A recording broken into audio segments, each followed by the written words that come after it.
दोस्तों, कैसे हैं आप लोग। आप देख रहे हैं ज्ञान जी के। आज हमारा भारतीय संविधान यानी राज्य व्यवस्था का पार्ट 2 है, जिसमें हम देखेंगे 1833 का चार्टर्ड एक्ट। इस एक्ट के तहत बंगाल के गवर्नर जनरल को संपूर्ण भारत का गवर्नर जनरल बना दिया गया। ये हमारा बहुत इंपॉर्टेंट हो जाएगा कि 1833 चार्टर्ड एक्ट के तहत भारत का गवर्नर जनरल बना दिया गया। जो बंगाल का गवर्नर जनरल था उसे पूरे संपूर्ण भारत का गवर्नर जनरल बना दिया गया था। प्रथम गवर्नर जनरल जो था विलियम बेंटिंक था। कौन था? William Bentinck. और इसके बाद में हमारा हो जाएगा ईस्ट इंडिया कंपनी का एकाधिकार समाप्त कर दिया गया। विधि आयोग की स्थापना की गई, जिसके अध्यक्ष कौन थे? लॉर्ड मैकाले थे। दास प्रथा को समाप्त कर दिया गया। तो 1833 की जो 3 मुख्य बातें हैं, इसमें क्या है कि बंगाल के गवर्नर को हम लोग भारत का गवर्नर जनरल बना दिया गया। और भारत की जो प्रथम गवर्नर जनरल था ये लॉर्ड विलियम कौन था? बेंटिंक था। और उसके बाद ईस्ट इंडिया कंपनी का एकाधिकार समाप्त कर दिया गया और विधि आयोग की स्थापना लॉर्ड मैकाले के द्वारा किया गया और दास प्रथा को समाप्त कर दिया गया। तो ये मुख्य बातें हमारी रही हैं। हमारा जो है 1843 में एलिन ब्रो ने दास प्रथा को पुनः शुरू कर दिया था। चार्टर एक्ट था। इसमें अगर हम बात करें तो इस चार्टर एक्ट के तहत सिविल सेवकों की भर्ती चयन हेतु खुली प्रतियोगिता का प्रारंभ किया गया। सिविल सेवकों के लिए कौन सी प्रतियोगिता? खुली प्रतियोगिता का प्रारंभ किया गया था 1853 के चार्टर एक्ट के तहत। और ये अंतिम चार्टर एक्ट था। इसके बाद हमारा क्या हो जाएगा?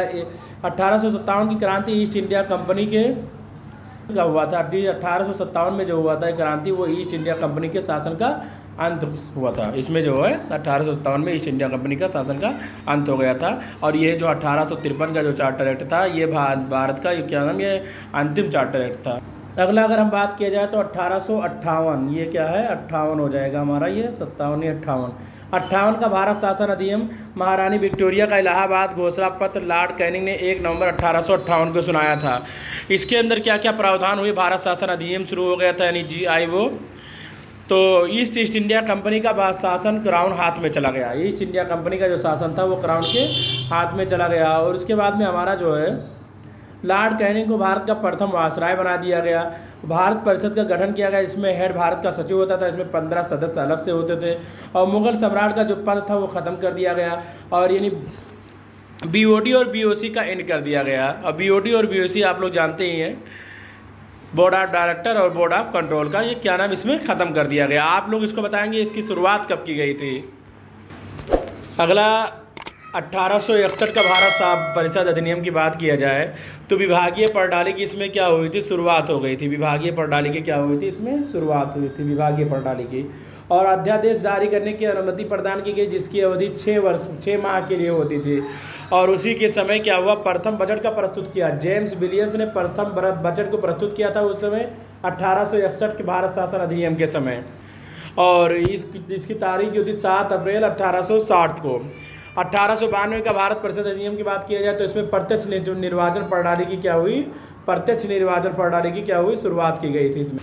और 1909 का भारत परिषद अधिनियम की बात किया जाए तो इसमें पार्लियामेंट्री एक्ट के नाम से जाना जाता है। ये हमारा बहुत इंपॉर्टेंट हो जाएगा कि 1909 को भारत परिषद अधिनियम को पार्लियामेंट्री के नाम से जाना जाता है।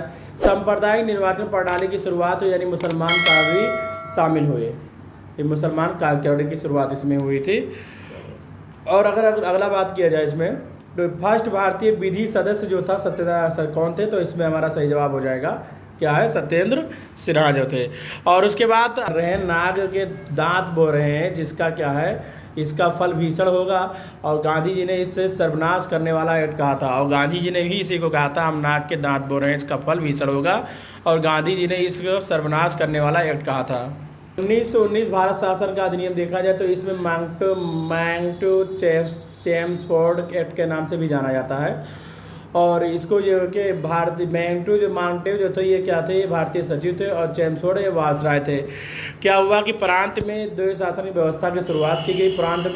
प्रांत में जो थे, प्रांतों में द्वैध शासन की व्यवस्था की शुरुआत की गई। एक तरफ आरक्षित रखा गया, दूसरी तरफ हस्तांतरित। आरक्षित का जो आय होता था और हस्तांतरित में व्यय होता था। राज्य में कार्यकारी सदस्य होते थे, राजस्व पुलिस वित्त होते थे और मंत्री होते थे, स्वास्थ्य और शिक्षा विभाग से जुड़े हुए थे। हस्तांतरित प्रांतों में द्वैध शासन की शुरुआत कब हुई? तो हम लोग जानते हैं 1919 में। इसे माउंटेन चेम्सफोर्ड एक्ट के नाम से जाना जाता है और उस समय चेम्सफोर्ड क्या थे? वायसराय थे। और केंद्र में द्वैध प्रणाली शुरुआत की और इसी समय क्या हुआ? केंद्र में क्या किया गया? द्वैध व्यवस्था की शुरुआत की गई। और प्रांतों में क्या हुआ? द्वैध शासन की शुरुआत की गई। और द्वैध शासन सर्वप्रथम कहाँ हुआ? पश्चिम बंगाल में लागू हुआ। अगर आप लोग को वीडियो पसंद आए तो लाइक करें, सब्सक्राइब करें, शेयर करना ना भूलें। और ये हम देख रहे थे भारतीय राज्य व्यवस्था सीरीज।